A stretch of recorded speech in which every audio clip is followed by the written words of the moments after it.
Okay, so panibagong part na naman ng video tutorial natin ngayon. Ang pag-uusapan naman natin ngayon is titignan natin kung ano ba yung laman, no? Kung ano ba yung laman ng show version natin, no, sa routers. So, halimbawa, show version. So, titignan natin ano ba ang meron diyan sa show version na yan. So, ito yan. Okay.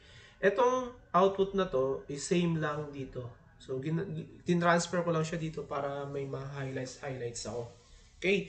So, pag nag-show version tayo, okay, ang unang-una nating makikita dito, itong nasa taas na to, ito. Version. Ito. Yan. Yan. Yan yung iOS version na naka-install sa ating Cisco routers. Yung 15.1 M4 version. Yan yung Cisco iOS na naka-install sa router natin. Ito. No? Yan. And then yung version niya ito, 15.1. Okay? Yan yung unang makikita natin. Yung pangalawang makikita natin dito, part din ng importante, no? Yung ROM. Natatandaan nyo ba yung ROM natin? Yung ROM natin, ang laman nun, di ba, yung scaled down version ng Cisco iOS. So, ito yun. At ang laman niya, same lang din. No, 15.14 M4 version ng Cisco iOS. May mga pagkakataon na halimbawa, makikita nyo yung laman ng ROM is mas mababang version kumpara dito sa version na to. Ibig sabihin yan, yung naka-install na Cisco iOS doon sa router is upgraded na or updated na. Usually, itong version na to is the base version o yung scale down version ng Cisco iOS natin. Okay? So, ang version yan, hindi naman yan usually in-upgrade. Okay? So, yan yung ROM natin na ang laman ay ito. Yung version, scale down version ng Cisco iOS natin. Then, yung isa sa importante pa na dapat natin makita, ito. Okay? Ito naman, yung compressed iOS na nakalagay sa flash. Sa flash memory natin. So, ito yon yung C28M-Advanced IP Services K9-MZ.151. Yan, ito yon. .bin. Yung .bin, yan yung isang type ng compression format. Okay? So, yan yung nasa flash natin. Okay? Yung susunod naman na makikita natin dito, itong part na to. Ito. Yan. Pero ang importante dito titignan natin ito. Ito naman yung RAM natin. Kung malalaman nyo yung RAM natin, di ba? Yung RAM, diyan inilalagay yung uncompressed version ng Cisco iOS. Di ba? Tapos dito rin nakalagay yung running config. Okay? Nandito rin yung mga packet buffers. Di ba? Tapos yung mga IP routing table and so, nandito yung nakalagay sa RAM. Ito yung capacity ng RAM natin. 60416K by 5120K. No? So, para makuha mo yung buo niyan, i-add mo lang yan. I-add mo lang yung buo, yung dalawang yan, tapos i-convert mo sa MB. So, yun yung MB equivalent. Okay? Tapos, itong dalawang to, ito, 2 pass Ethernet interface, and then 6 low serial interface. Paano nakita yan? Kasi dito yan, no? Pag pumunta tayo dito sa Cisco routers natin, mag-show IP interface brief tayo. So, ito yon. Yung pass Ethernet, dalawa lang. Which is tama lang. Ito yon. Yung 2. Tapos yung sumunod, serial interface natin, yan, 6. So makikita mo, 6 din nakalagay dito. Okay? And then, itong isa na to, itong part na to, yan. Ito naman yung NBRAM natin. Diba? Kung matatandaan nyo yung NBRAM natin, dito nakalagay yung startup config. Okay? Dito nakalagay yung startup config natin. Yung panghuli na makikita nyo ito, no? Yan naman yung ating flash memory. So nakalagay na rin dyan yung kanyang capacity, 249, ano yan, hindi ko mabasa, 249856. So pag kinonvert mo sa NB, parang ano yan lumalabas 244 MB yan. Okay?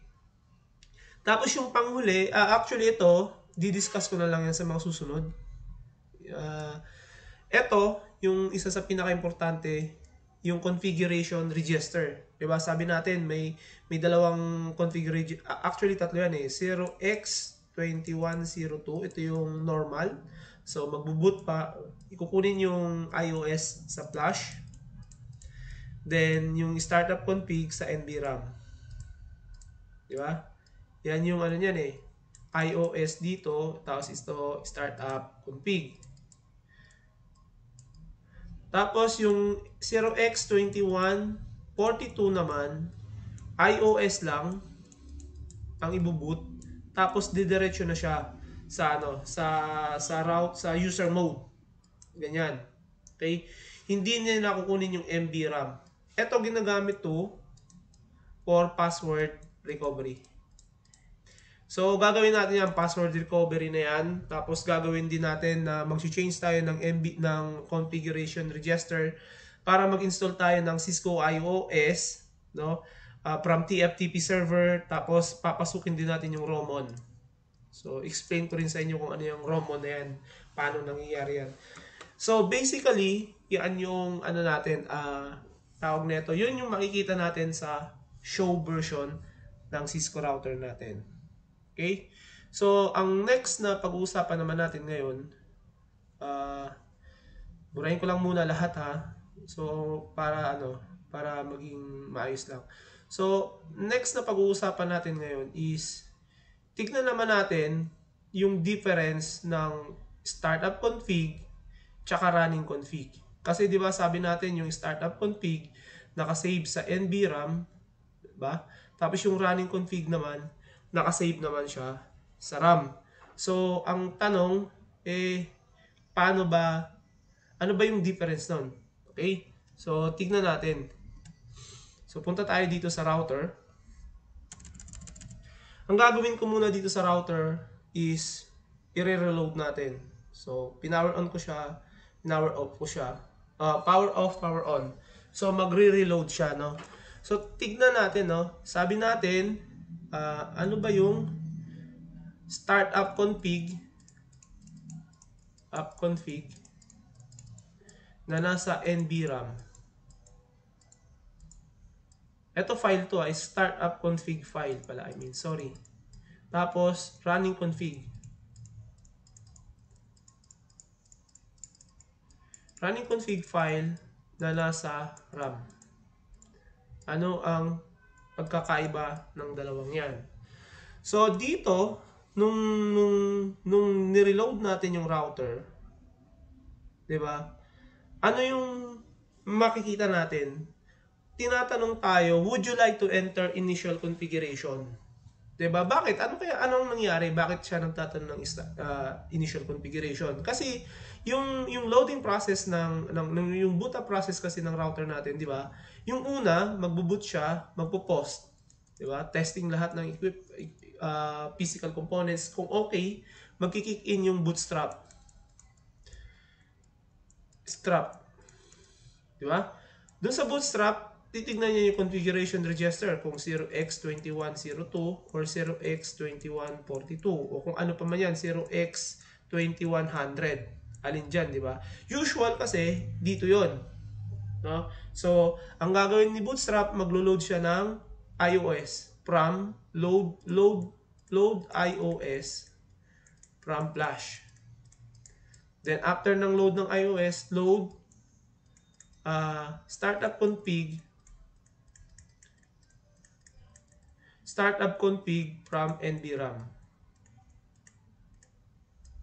Ngayon, di ba, dito sa load startup config from NVRAM, pagka mayroon siyang startup config na present, hindi siya hihingi ng setup mode. So, dediretso ka sa ganyan, no, sa user mode.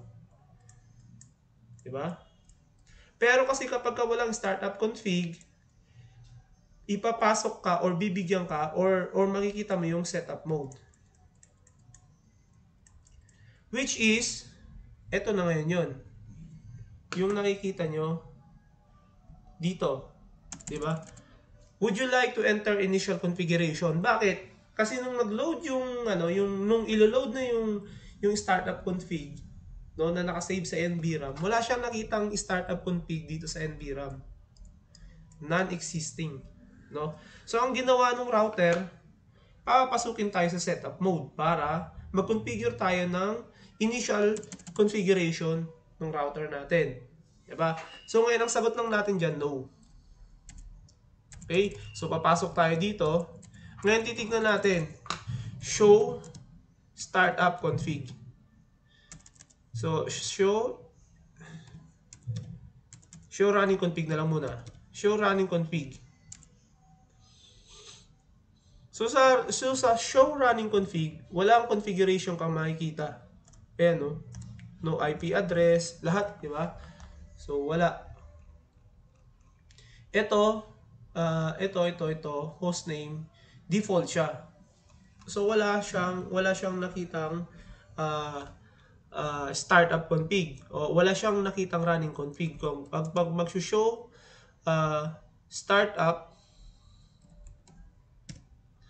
show startup config, wala rin siyang nakitang startup config. So, ibig sabihin, kaya humihingi si router ng initial setup kasi wala siyang nakitang startup config sa NVRAM. Ngayon, ganito ang gagawin natin. Let's say, i-configure natin tong router na to. Configure. Tapos, papalitan natin yung hostname. Hostname, sabihin natin, PLMAR. Alma mater ko yan eh. Okay. So, tignan nyo yung nangyari. From router yung pangalan, nung sinabi natin hostname, PLMAR, biglang naging PLMAR yung pangalan ng router natin. At during dyan sa ganyang klaseng configuration, dyan sa command na yan, no, pagka ipinasok natin yung command yan, automatic pumupunta yan sa running config.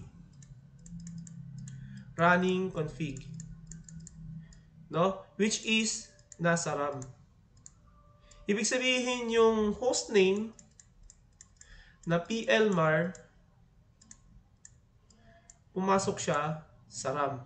So, para makita natin kung talagang nasa RAM siya, mag-show run tayo. Show run, ayan o, hostname PLMAR. Di ba sabi natin yung running config, di ba yung running config, makikita natin sa RAM. Ngayon, tignan natin.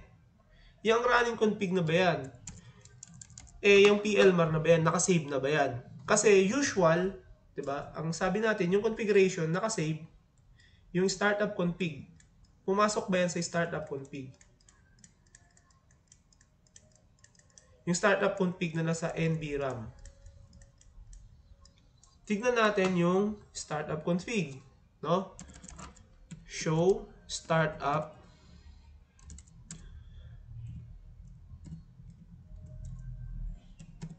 config. Wala pa rin. No, kasi ang nangyari lang nung kinumand natin yung hostname PLMAR, pumasok lang siya as running config doon sa RAM. Ngayon, what if i-reload ko yung router? No? Reload. I-reload natin yung router. Parang papatayin natin yung router tapos mabubuhay. Ano kaya ang mangyayari? Ano kaya ang magiging reaction? No? Ano kaya magiging reaction natin yan? I-reload natin. Do you want to change? No. Do you want to save? No. Tapos reload natin. Sabi natin, yung RAM, di ba? Yung RAM, kapag ka nawala ng power, lahat ng nasa RAM, mabubura. So, let's say, tignan natin kung nabura yung configuration natin na hostname PLMAR. So, anong nangyari? Wala na naman siyang nakita. Wala siyang nakita sa startup config, no? Kaya, binibigyan tayo niya na setup mode. So, i-enter natin, ayun. Yung hostname na PLMAR, nawala. Kasi nga, nakasave lang siya sa RAM. Diba? Nakasave lang siya sa running config. Hindi natin siya sinave sa startup config. Kaya nung pinatay natin yung router, nawala din yung configuration. So, pag nag-show run tayo dito, wala na yung hostname na PLMAR. Kanina meron yan hostname PLMAR. Ngayon, ganitong gawin natin. Configure ulit tayo, hostname, tapos PLMAR. Ngayon, after nyan, isi-save natin siya. So, copy, running config, kasi yung PLMAR nasa running config na yan, di ba? So, ang gagawin natin, from running config na PLMAR, dadalhin natin siya sa startup config na NVRAM. So, gawin natin, no? Show, copy running config to startup config. So, sinave na natin. Ngayon, pag mag-show, startup config tayo dyan. No? Startup config. Ano kaya? May makikita kaya tayo? Enter. Ayun, no? Hostname PLMAR. Diba? So, ibig sabihin, from RAM, no? Burayin natin to. From RAM, mula sa RAM, dinala na natin yung configuration sa NVRAM. Diba? Kasi meron ng hostname na PLMAR. So, tanggalin natin yan. Show run tayo. Meron ding PLMAR. Ngayon, subukan natin na i-reload yung router. Reload natin yung router. Diba? I-reload natin yung router. Tignan natin kung anong mangyayari. Confirm. Ayan. Nag-reload. Hihingihan pa ba tayo ng setup config niyan? O didiretso na siya kaagad? Hindi na siya hihingi ng do you want to configure the router? Diba? Ayun. Hindi na tayo hiningan ng setup mode. Kasi meron na siyang nakitang startup config, which is yung PLMAR nga, yung sinave natin kanina. So, nagets nyo na ba yung difference ng startup config at yung running config? Diba? Yung running config, nasa RAM lang yan. Hanggat hindi mo siya isinisave sa NVRAM, pag sinave mo siya sa NVRAM, papasok siya as startup config. No? Hanggat hindi mo siya dyan sinisave, anumang nandito, kapag pinatay mo yung router, mawawala yon. Okay, yung startup config, yan yung ginagamit ng router na ilalagay niya sa RAM para yan yung magiging base configuration ng router natin. No? At lahat ng laman, lahat ng laman ng startup config, kapag na-save na natin sa NVRAM, kahit na mamatay yung router, kahit na i-reload natin yung router, gagana pa rin yun. Ibig sabihin yun pa rin yung configuration na kukunin niya. So, I hope na malinaw sa atin yung difference ng running config at ng startup config ng router natin, no? Medyo hindi ko lang alam kung malilito kayo doon, pero siguro balik-balikan niyo yung video ko, post nyo, tapos sulat nyo, 'di ba? Then matatandaan niyo rin 'yan. Basta ang lang diyan, ang kailangan tandaan, start. Alam ba, start. Kaya siya start kasi nakasave siya sa NVRAM. Siya yung magiging paunang ng config ng router after boot up. Yung running config, run. Run.